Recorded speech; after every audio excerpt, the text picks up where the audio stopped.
un marché extrêmement important dans l'ensemble des marchés financiers. Et je parle du marché obligataire. Alors, le marché obligataire, c'est le marché des obligations. OK? Il y a plusieurs catégories d'obligations. Il y a les obligations corporatives et les obligations gouvernementales ou étatiques. OK? Dans le gouvernement, il y a municipal, provincial ou les États américains, fédéral. Il y a dans les obligations corporatives, ça veut dire les entreprises elles-mêmes vont émettre des obligations pour se financer. On peut rentrer là-dedans aussi les obligations des institutions qui sont comme semi-publiques, qui vont quand même vendre des titres de dette, que c'est ça des obligations, pour se financer. OK? Donc, on va étudier, nous, surtout, le marché des obligations fédérales parce qu'il conditionne l'ensemble des rendements dans tous les marchés financiers. Et donc, lorsque le rendement sur les obligations fédérales en particulier augmente, tous les autres rendements dans tous les autres marchés doivent suivre, sont comme un peu forcés de suivre. Et lorsque les rendements dans les obligations fédérales diminuent, les autres rendements dans les autres marchés peuvent suivre aussi. Alors, c'est important de se pencher sur qu'est-ce qu'une obligation, qu'est-ce que le marché obligataire et comment ça fonctionne. Donc, pour ceux qui sont complètement néophytes sur les obligations, c'est très simple. Qu'est-ce que c'est une obligation? C'est un titre de dette. Okay? Une obligation, c'est vendu dans le marché primaire par l'emprunteur et c'est un titre de dette. Donc, ce n'est pas une part de propriété comme une action. Okay? Donc, le vendeur dans le marché primaire, c'est celui qui veut des fonds. Il cherche des fonds, comme par exemple le gouvernement, lorsqu'il fait un déficit de 30 milliards de dollars. Il vend pour l'équivalent de 30 milliards de titres de dette. Ça s'appelle des obligations. Okay? Donc, une obligation, c'est un titre de dette, c'est la même chose. C'est égal. Okay? À quoi ça ressemble une obligation? Ça ressemble à ceci. Vous pouvez imaginer de façon un peu imagée, une espèce de bout de papier. Il y a ce qu'on appelle la valeur nominale, qu'on va écrire F pour face value en anglais. Et c'est, on va dire, un chiffre standardisé de 100 ou 100 000 $. Ça peut être 50 000 $, 10 000 $, 1 million, etc. Les coupures sont très différentes. Mais c'est généralement des gros chiffres. Okay? Donc, 100 pour 100 000 $, je peux l'écrire explicitement pour le moment, mais très souvent, on va juste écrire 100. Ensuite, il y a une date dans le futur qui s'appelle la date de maturité.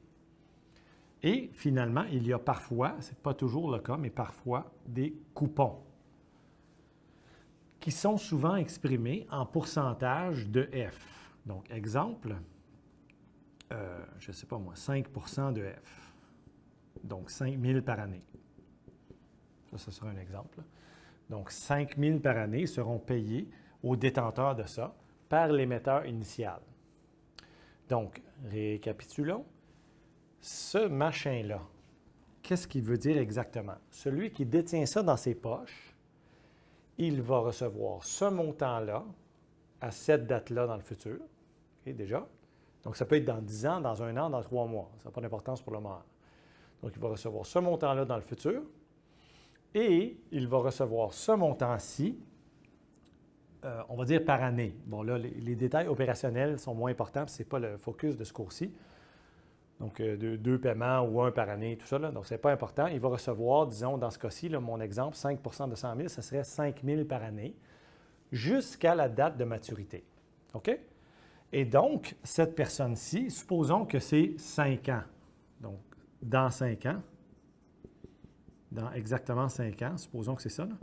Donc, la personne qui va acheter ça maintenant, qu'est-ce qu'elle va recevoir? Elle va recevoir 5 000 $ cette année, 5 000 $ l'année d'après. Elle va recevoir 5 000 $ la 3e année. Elle va recevoir 5 000 $, donc 1, 2, 3, 4, 5 000 la quatrième année. Elle va recevoir 5 000 la cinquième année. Et la cinquième année, il y a quelque chose de spécial. Elle recevra aussi le F, plus 100 000. OK? Et donc, elle reçoit tout ça, plus le 100 000. Et elle va calculer si ça vaut la peine ou pas, selon ce qu'elle juge que ça coûte en ce moment. Parce que ça, c'est ce qu'elle va recevoir dans le futur. Mais là, ce n'est pas gratuit, tout ça, non? Tout ça a un marché. C'est-à-dire qu'il y a une offre et une demande dans le marché obligataire. Donc, vous avez exactement comme en n'importe quel marché, vous avez un prix, une quantité d'obligations, une demande d'obligations, une offre, donc ça c'est des obligations ici, une demande pour avoir des obligations, une offre d'obligations, donc on peut la mettre verticale comme ça, ou bien comme normale si on veut. Donc vous faites comme vous voulez, et ça donne le prix d'équilibre avec la quantité qu'elle a. Okay? Alors ça c'est important parce que le prix va déterminer quel est le rendement. Donc, qu'est-ce qu'on obtient dans le futur? Récapitulons. On obtient F, n'est-ce pas, dans le futur. C'est ça qu'on va recevoir. On va obtenir les paiements de coupons. Je vais écrire sommation de tous les coupons. OK, donc là, ça va. Et quoi d'autre qu'on va obtenir? Bien, rien, c'est ça. On obtient les paiements de coupons. On obtient le F dans le futur. Donc, la somme des paiements de coupons, c'est pendant toutes les années qu'on va avoir ça dans nos poches. Et on paye le prix aujourd'hui.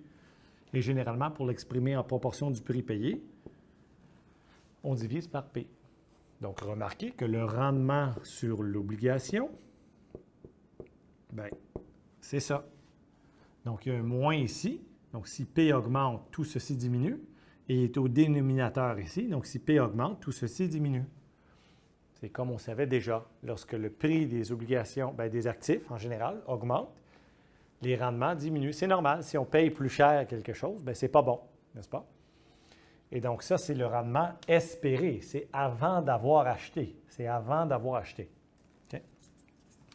Et remarquez que les actions suivent beaucoup cette espèce de structure générale-là, n'est-ce pas? C'est juste que pour les actions, au lieu d'avoir des versements de coupons garantis, il y a des versements de dividendes futurs. Okay? Ou bien, des fois, les compagnies, là, avec les actions, au lieu de verser des dividendes, ils vont garder les dividendes, des dividendes retenus. Et ce qu'ils font, c'est qu'ils prennent les dividendes et ils rachètent des actions qui sont en circulation à la bourse. Donc, c'est ce qu'on appelle des rachats d'actions. Ils les enlèvent de circulation. Ils les enlèvent de circulation. Ça réduit l'offre et ça augmente le prix. Ça augmente le prix des actions. Donc, les actionnaires qui ont déjà les actions dans leur poche, là, eux autres, ils sont contents. Ils font des gains en capital. N'est-ce pas? C'est comme recevoir une dividende.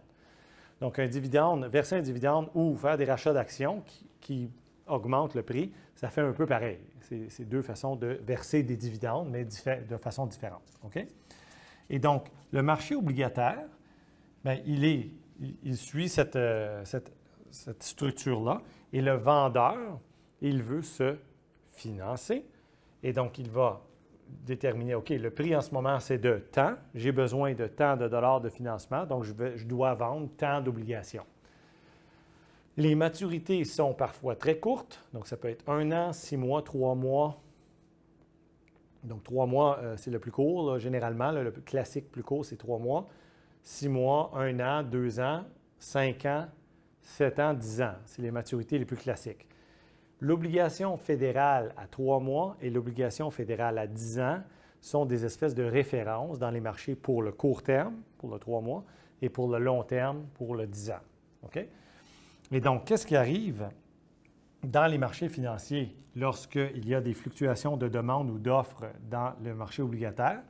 Ça change le prix d'équilibre dans le marché, ça change le rendement sur les obligations et donc ça change les autres rendements aussi.